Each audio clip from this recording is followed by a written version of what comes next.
and viewer arriving within the first minute.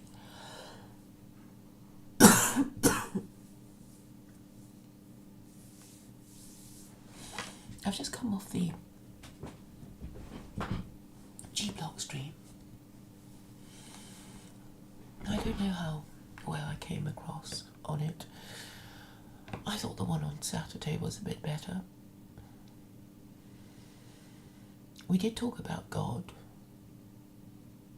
I didn't mention secular Quranism.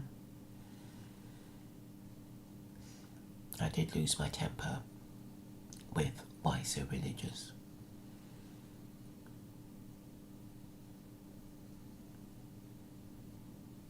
Because I hate him.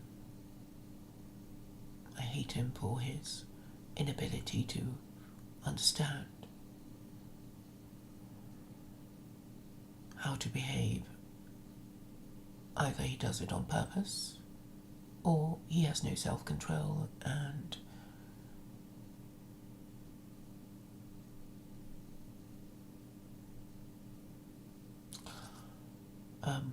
I think it's a tribute to the tolerance of all these people who allow him to come onto their streams time and time again. I don't think I could bear it. He's really one of the most infuriating people you could ever hope to meet on a debating stream. I don't mind people opposing my view.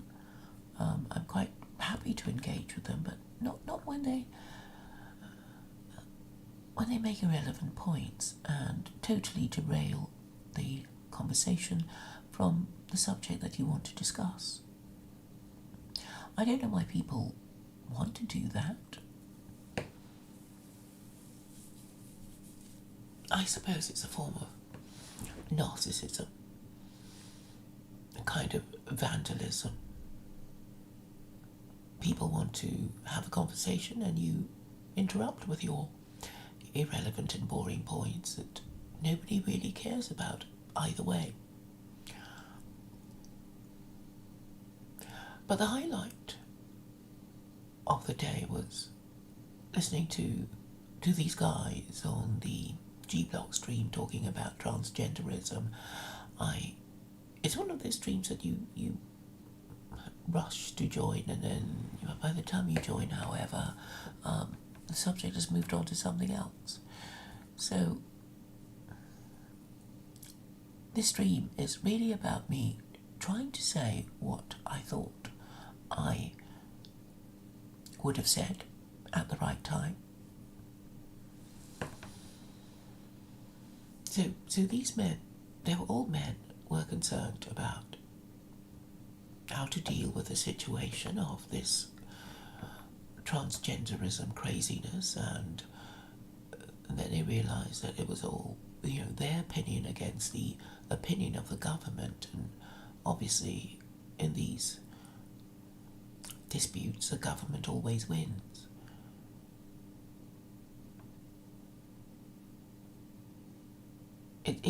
It's almost like,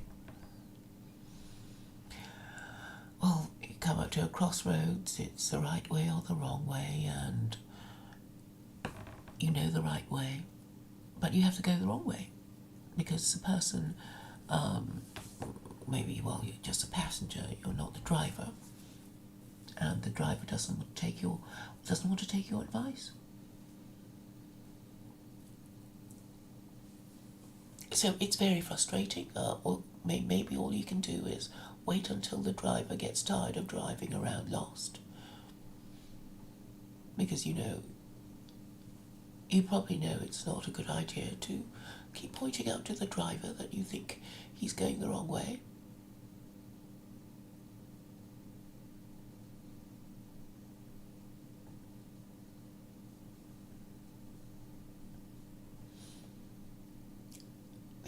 The other point that I could have made was about the meaning of suffering. It was a question I could easily have answered, but I didn't want to interrupt.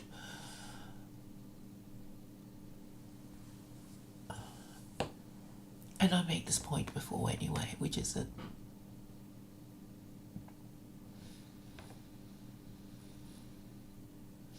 suffering does not negate the existence of God. The bargain between God and man is not that God promised heaven on earth, but that we would be tried in our lifetimes to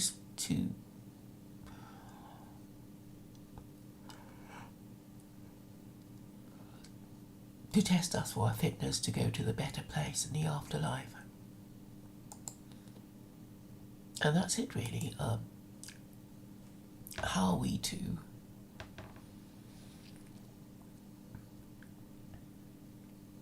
test our fitness? We obviously, I think the name of the game really is to play by the rules, play by the right rules, and get to heaven. That is really the name of the game.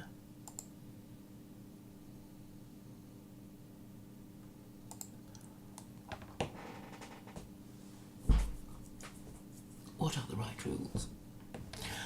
I'm saying it's very easy to work it out because there's only two books of rules from the most powerful God conceivable, and I'm saying even Jews would choose the one without the 36 capital offences.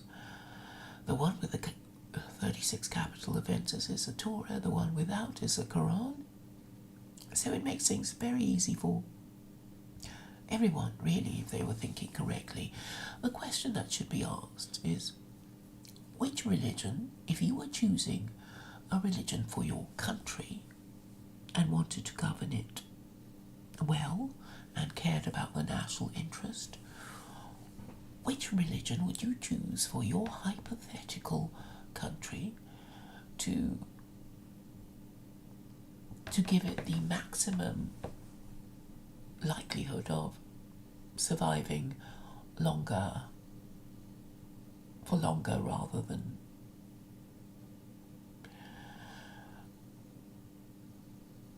yes, which religion do you think would preserve your civilization for longer if you were choosing a country,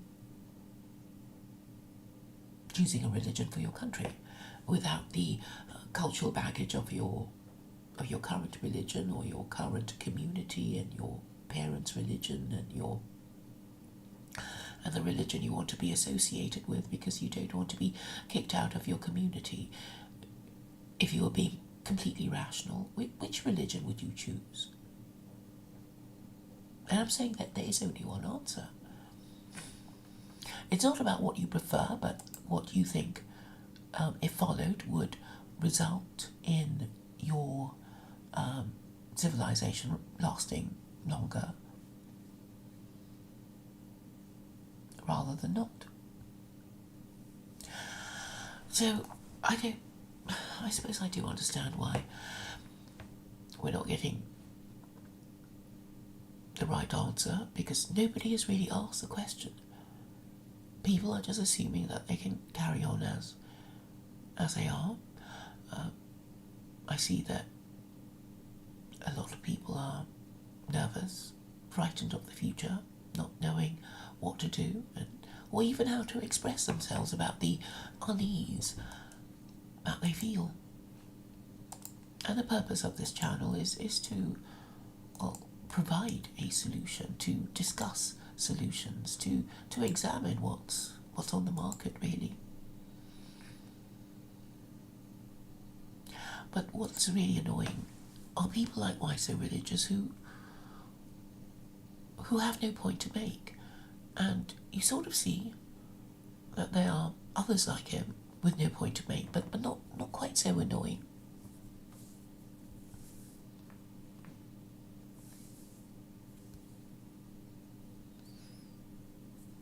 Why do they wish to impose themselves on us, even when they have nothing to say? I mean, I can understand it. If I'm saying yes and you want to say no, we'd have something to talk about. We'd have something to argue about. And if you're saying no, and I'm saying yes, or whatever the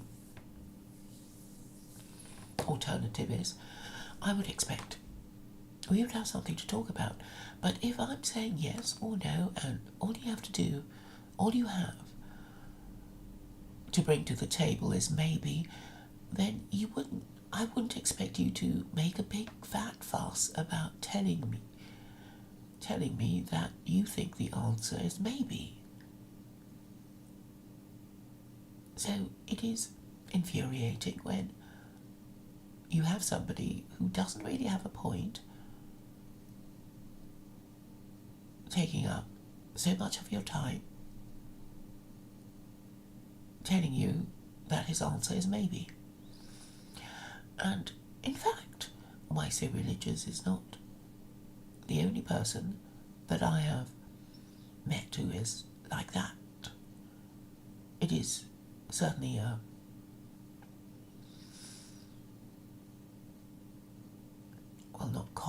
not a common trait, but I've known it to happen for, and you think, why? If I wasn't sure, I wouldn't, tell you I wasn't sure. But if I thought the answer was definitely yes or definitely no, I would probably want to tell you. Or if I didn't know the answer and wanted to get an answer, I would ask you what you thought. So this disturbing phenomenon of people with nothing to say insisting on saying it at great length and at great volume is, I guess, a sign of people suffering from narcissism. Now, I'm afraid I do feel a bit guilty about shouting at him and saying mean things.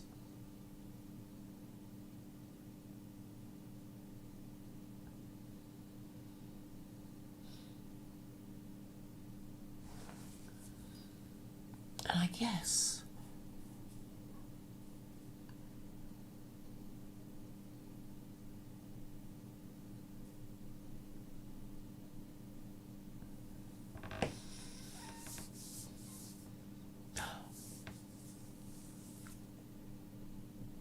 yes, I was rude.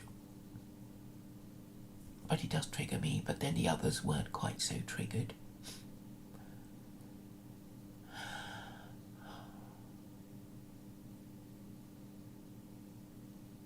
So we ended the discussion with him talking about the apparently inconsistent positions of the Quran. One verse says, "Don't come to prayers drunk, so drunk you don't understand the meaning of words," and the other one saying, "You must avoid drink altogether." And I said there was a verse that says the vine is a gift of God, and if it is a gift of God, then you are you don't really have an option of saying no. Well, it would be rude if God gave you a gift and you didn't take it. So let me just type, vine is a gift of God, Quran.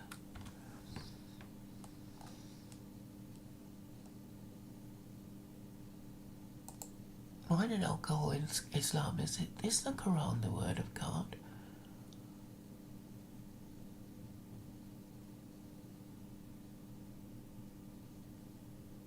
Yeah, and when Why So Religious was asking me, of course I couldn't remember the exact number of the verse, but anyway, here it is. Chapter 16, verse 67. "And of the fruits of the palms and the grapes you obtain from them intoxication and goodly provision. Most surely there's a sign in this for a people who ponder. And from the fruits of the palm trees and grapevines you take intoxicant and good provision. Indeed, that is a sign for a people who reason. And from the fruits of date palms and grapes you derive strong drink." This was before the order of the prohibition of the alcoholic drinks, and a goodly provision. Verily, therein is indeed a sign for people who have wisdom. And of the products of the palms and the vineyards you take to yourselves, therefrom an intoxicant and a fair provision, surely in that is indeed a sign for people who consider.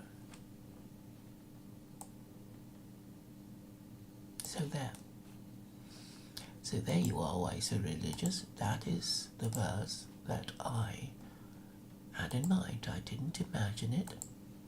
So according to this web page, it says that the verse was abrogated, and I was saying that the methodology of the Quran is that of secular Quranism is that if there are 3 different ways of doing one thing,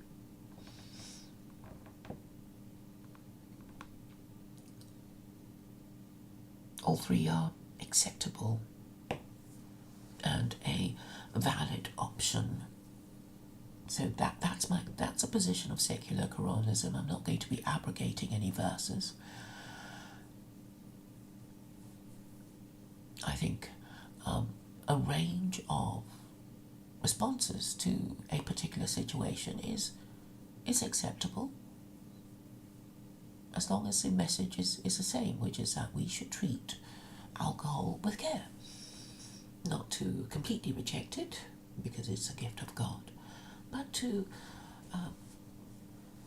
partake of it delicately and respectfully for our own protection. And there was also a discussion about good and evil, and obviously the conclusion that good and evil can only be decreed by someone above, by an entity above humanity who is immortal and eternal, because to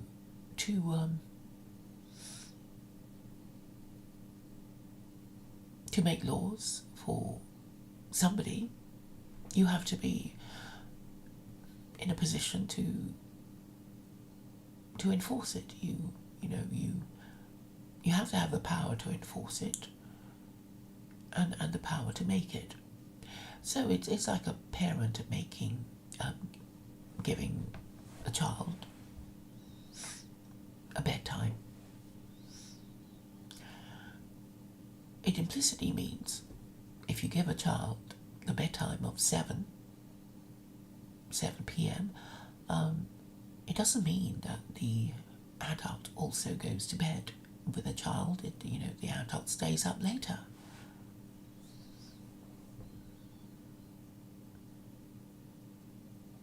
And that is the implication of being in a position of authority to make the laws. As for the enforcement, I assume that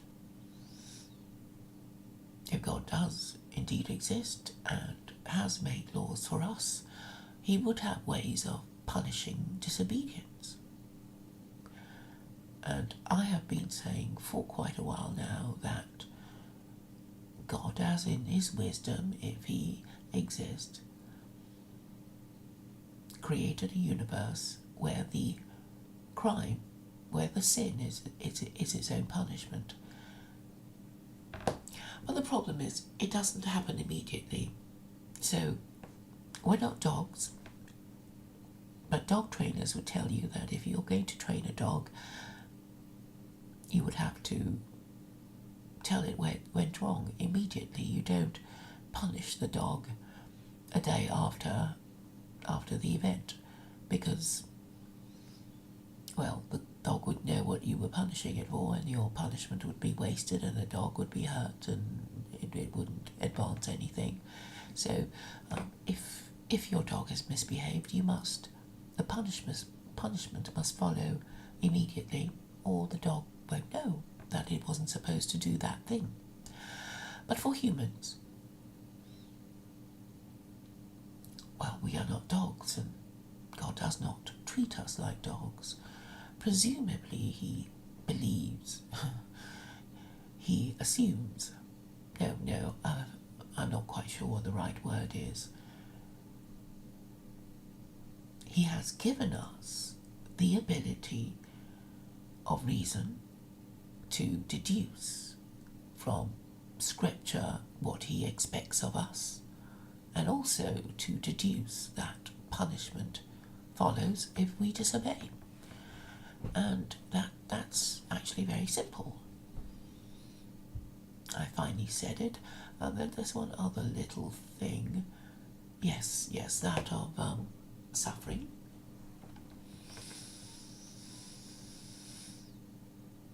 And punishment and reincarnation and the idea of hell.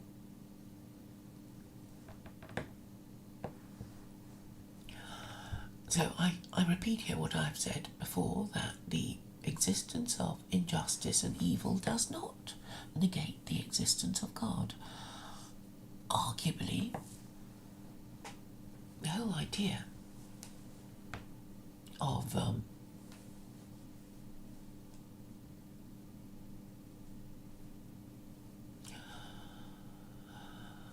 suffering is to test us.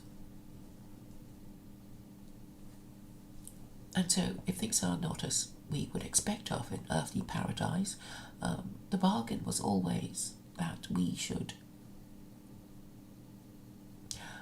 obey the laws of God on earth in order to get to the better place in the afterlife. And this is what we are expected to do, if we know the rules, if we understand the bargain. And I think this is a good enough rule.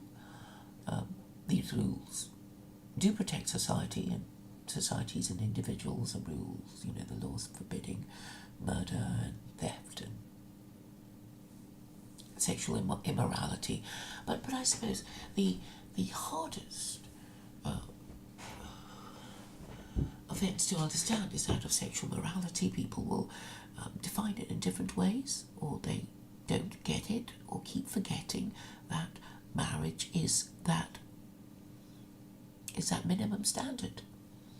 That you're not allowed to have sex with anyone you're not married to, and you can only marry somebody of the opposite sex, not within the forbidden degrees of consanguinity. And if you want to have sex with anyone outside those rules, you should not be blatant about it. You should be secretive and discreet, or else everybody will start having sex outside marriage, and then your civilization will decline and fall, and this is kind of what is happening now. Okay, 2 people.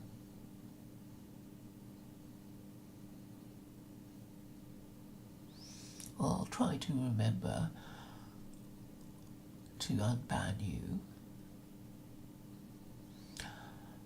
Alright, I think I've got it off my chest.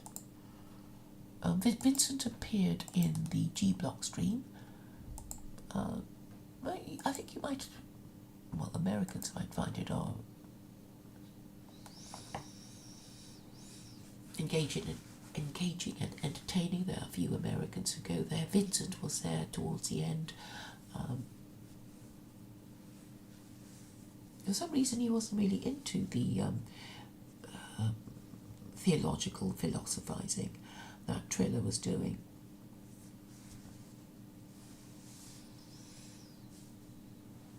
I suppose the last bit of the stream was kind of trying to catch people out.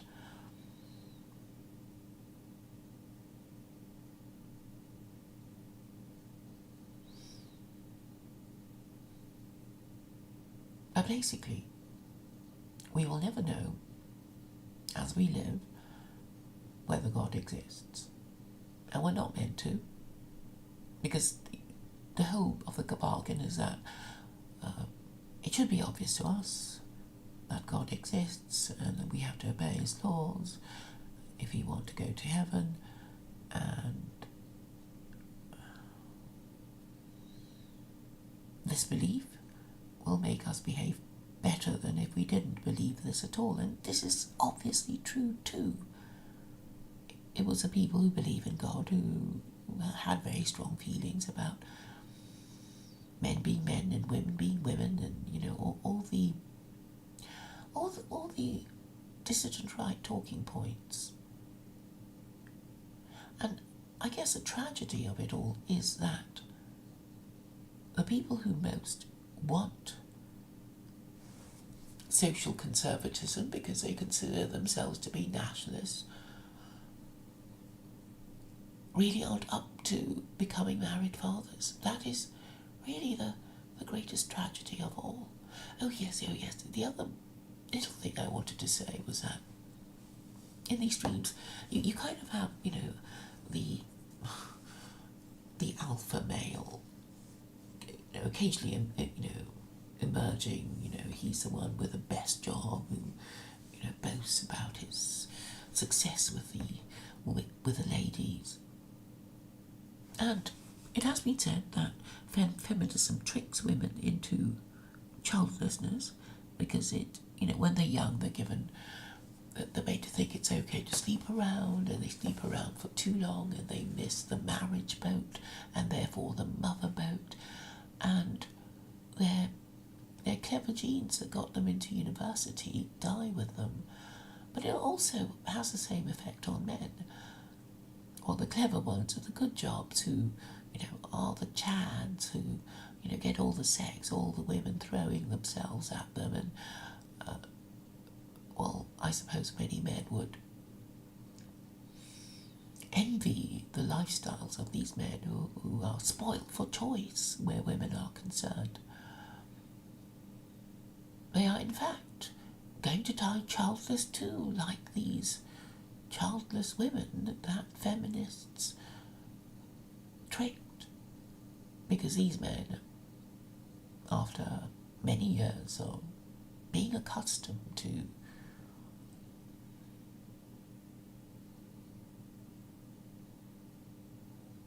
having, a lot of choice for female sex partners, will find it very difficult to settle down and have children of the marriage with just one woman. They will probably never do it, and our society loses their genes too. And what I find so refreshingly reassuring about the Valley streams is that the principle was to get married. I mean, it tends to be the women saying that, although men mock each other too for not being married. And there is the same sadness. I mean, a lot of these men are not the group is already multiracial, so these men, these chads are not really even a member of the race of any of the subscribers watching.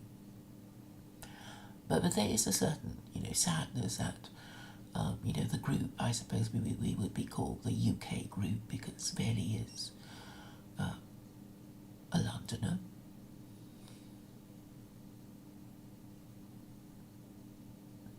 But that in a way is quite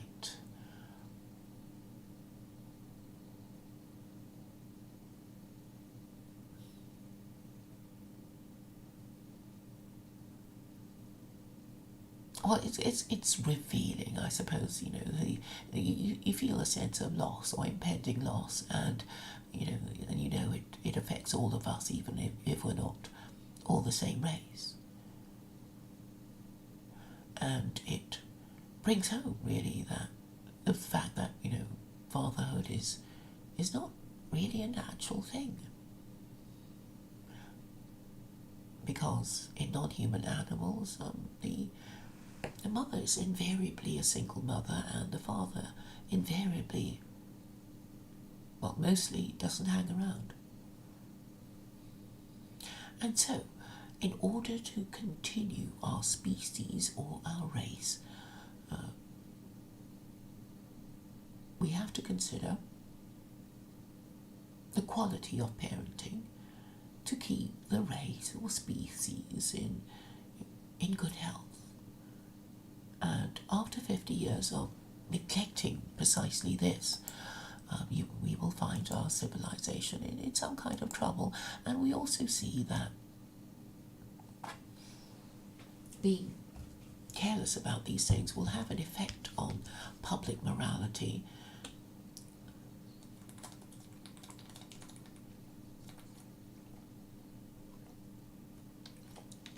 And by that, I mean the ability of members of that society to do the right thing, which is for the government to do the right thing, or the people below who don't like the government to do the right thing as regards sticking to a principle and, fighting for the right thing. And if we don't have a religion, we will not have the principles to begin with that we know we're supposed to adhere to. And so it is necessary, it is imperative, in fact, that the West get itself an official religion. And I'm saying the initiative will have to come from America, because it is, well, America is the one with the global empire, and European nations are only its vassal states, and follow no particular religion, having lost their faith. Probably